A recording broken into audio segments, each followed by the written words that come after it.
Hello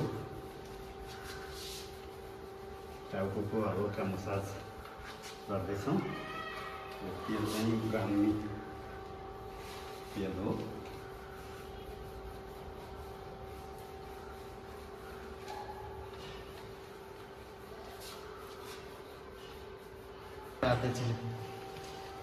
यो त लामो पो रहेछ त।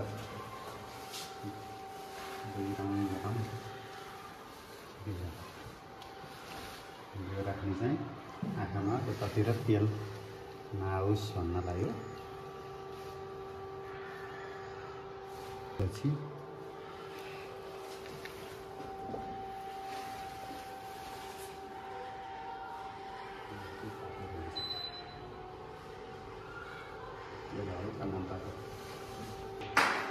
राख्ने हुन्छ।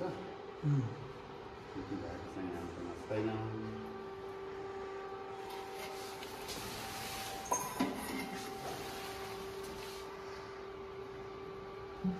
हल्का तातो छ सर। हल्का तातो छ। मन तातो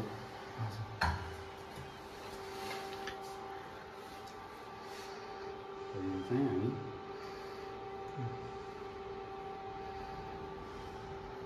सिधो धारा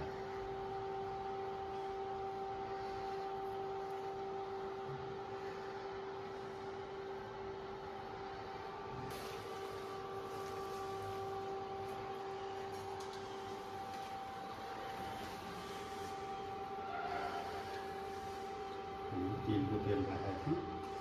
अहिले हामी यो ब्राउनी तेल यसमा मिक्स गऱ्यौँ।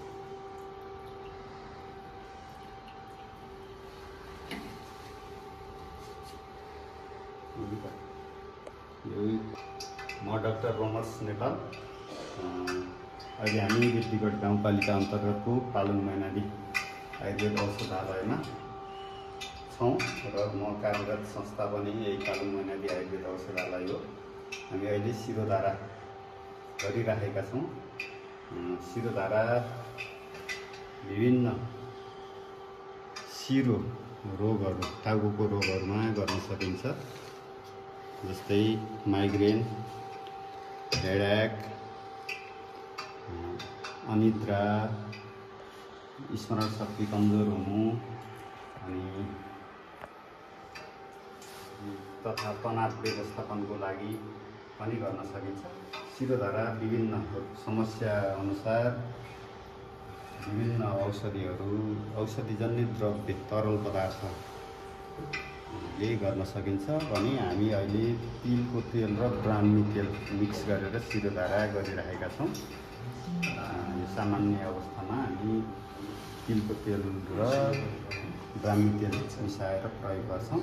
यसमा चाहिँ हामी विभिन्न औषधिजन्य द्रव्यहरूलाई पकाएर त्यसको तरल पदार्थ अथवा क्वाथ भन्छौँ हामी आयुर्वेद भाषामा, त्यसले पनि गर्न सक्छौँ भने जस्तै क्षीरपाक भनेर दुधले पनि गर्न सक्छौँ। क्षीरधारा, तक्रधारा भनेर दुधको महीले पनि शिरोधारा गर्न सक्छौँ। शिरोधारा गरिसकेपछि मुख्य गरी अहिले नसर्ने रोगको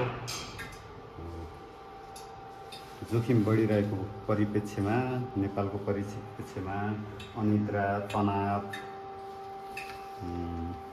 जस्तो विभिन्न टाउको समस्याहरूमा शिरोधारा गर्ने गरिन्छ।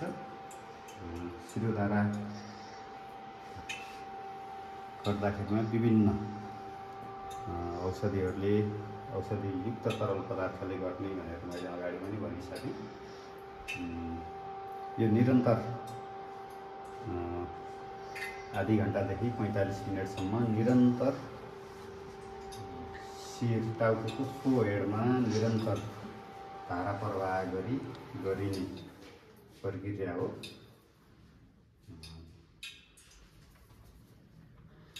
सर अहिले कस्तो अनुभव भइरहेको छ? टाउको अलि हल्का महसुस भइरहेको छ। टाउको एकदम गरम भइराख्ने, हल्का दुखे जस्तो भइराख्ने हुन्थ्यो, तर भर्खर चाहिँ हल्का रिलिफ हुँदै गइरहेको छ। अलि फ्रेस फिल भएको छ।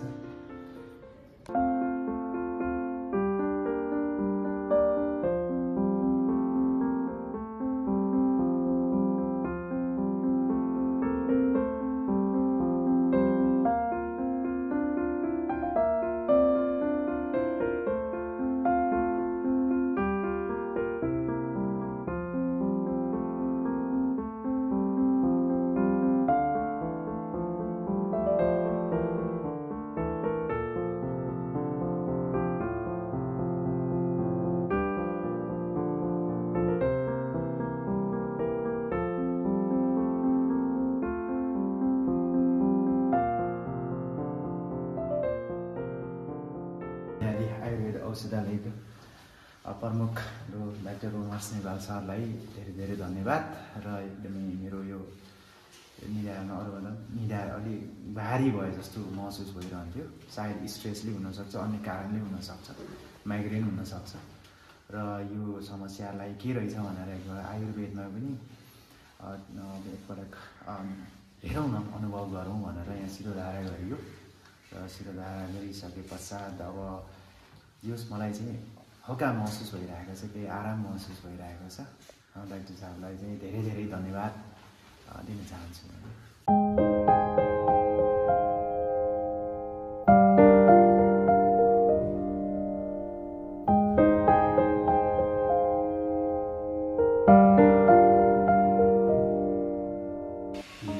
यो हामी अहिले सर्वाङ्ग शोधन गरिरहेका छौँ। शरीरको सबै अङ्गलाई शोधन गर्नु। शोधन भनेको सेकेर पसिना निकाल्नेलाई सामान्य भाषामा सेकेर पसिना निकाल्नेलाई सर्वाङ्ग शोधन भनिन्छ। टाउको चाहिँ सामान्यतया सेक्न नमिल्ने, तातो धेरै दिन नमिल्ने भएर टाउको बाहिर हुन्छ। त्यसमा हामी शरीरको सबै कपडाहरू खोल्ने, हामी शरीरमा तेल लगाएर अभ्यङ्ग, तेल लगाउनेलाई हामी अभ्यङ्ग भन्छौँ। तेल शरीरमा सबै अङ्गहरूमा तेल लगाएर सामान्यतया मालिस गरिसकेपछि हामी सर्वाङ्ग शोधन गर्छौँ। सर्वाङ्ग शोधन गर्दा विभिन्न मेडिकेटेड जडीबुटीहरू, औषधियुक्त जडीबुटीहरू पकाइन्छ। हामी अटोक्लेभमा पकाउँछौँ र त्यसको स्टिम, त्यसको बाफले, त्यो पाइपबाट यहाँ बाफ आएको हुन्छ, हामी बाफले सेक्नेलाई सर्वाङ्ग शोधन भन्छौँ। यो सामान्यतया शरीरको दुखाइहरू, अनि लक्रापन, ढाड दुख्ने, हड्डीहरूको समस्या, छालाको समस्याहरूमा सर्वाङ्ग शोधन गरिन्छ। आलस्य अनि शरीरको तौल घटाउन, रक्त सञ्चार बढाउन चाहिँ सर्वाङ्ग शोधन सामान्यतया गर्न सकिन्छ। अरू विभिन्न रोगहरूमा पनि गर्ने गरिन्छ। त्यो सँगसँगै अरू समस्या नहोस् भनेर स्वास्थ्यको रक्षाको लागि रोग नलागोस् भनेर पनि सर्वाङ्ग शोधन गर्न सकिन्छ समय समयमा। यसको सामान्यतया हामी नियमित गर्दा 1 हप्तासम्म नियमित दैनिक रूपमा गर्छौँ। त्यसपछि हामी केही समय उपचारात्मक गर्दाखेरिमा केही समय रोकेर अथवा 1 हप्ता रोकेर हामी फेरि अर्को हप्ता फेरि गर्ने। त्यस्तो गरी अब बिरामीको अवस्था अनुसार गर्न सकिन्छ भने सामान्य हामी केही समस्याहरू नभएकोले गर्दाखेरिमा सामान्यतया 6-7 दिन गर्ने गरिन्छ। त्यो गर्दाखेरिमा हाम्रो छालामा हुने विभिन्न हुन सक्ने समस्याहरूलाई फाइदा गर्छ।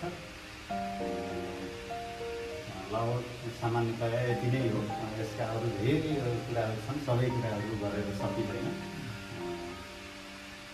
यही नै हो। बिपिन सर, कस्तो अनुभव भइरहेछ? आनन्द आइरहेछ। यो स्टिमभित्र बसिरहेको छु अनि हल्का शरीरमा पसिना आएको फिल भइरहेछ। यो मेरो पहिलो एक्सपिरियन्स हो अनि शिरोधारा पनि मेरो एकदमै पहिलो नौलो एक्सपिरियन्स। मजा आयो है, एकदम रिल्याक्स, एकदम रिलिफ, एकदम आनन्दको छुट्टै संसारमा गएको जस्तो फिल चाहिँ हुँदो रहेछ। र यो सबै चिजको लागि चाहिँ हाम्रो डाक्टर उमेश नेपाल सरलाई चाहिँ एकदमै धेरै धेरै धन्यवाद दिन चाहन्छु। यही नै हो, यति नै हो। कतिलाई जिज्ञासा हुनसक्छ कति समय यो गर्ने भन्ने। सामान्यतया यति समय भन्ने हुँदैन। यसको चाहिँ हामी निधारमा हल्का चिडचिड पसिना अलिअलि पसिना आउन थालेपछि यो हाम्रो आयुर्वेदको भाषामा सम्यक शोध भनेको शोधन चाहिँ अब ठिक्क भयो भन्ने हामी बुझ्छौँ। हल्का निधारमा पसिना आएपछि हामी यो चाहिँ स्टप गर्न सकिन्छ। कसैलाई त्यो 15 मिनटमा हुन्छ, कसैलाई 10 मिनटमा पनि हुनसक्छ, कसैलाई आधी घन्टाभन्दा बढी चाहिँ हामी गर्दैनौँ। सामान्यतया हामी आधी घन्टा गर्छौँ र बिरामीलाई हल्का टेम्परेचर मेन्टेन गर्छौँ र हल्का तातो, न्यानो तातो हुने गरी मात्रै सिक्छौँ। फटाउन सक्ने तातो होइन, न्यानो तातो हुने गरी मात्रै हामी स्टिम गर्छौँ।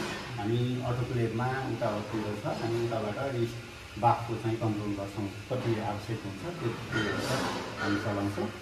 यसमा चाहिँ हामी अरू छुट्टै एउटा मात्रै अङ्गलाई शोधन गर्नलाई हामी यो शोधन यन्त्रको प्रयोग गर्छौँ।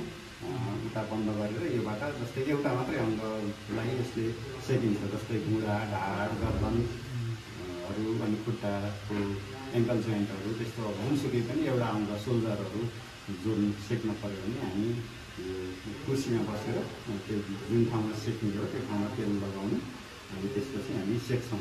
यसको चाहिँ सामान्यतया हामी 15 मिनटदेखि आधी घन्टासम्म बिरामीको अवस्था अनुसार हामी यो स्वेदन कर्म सेक्ने अथवा स्वेदन कर्म भनौँ सामान्यतया।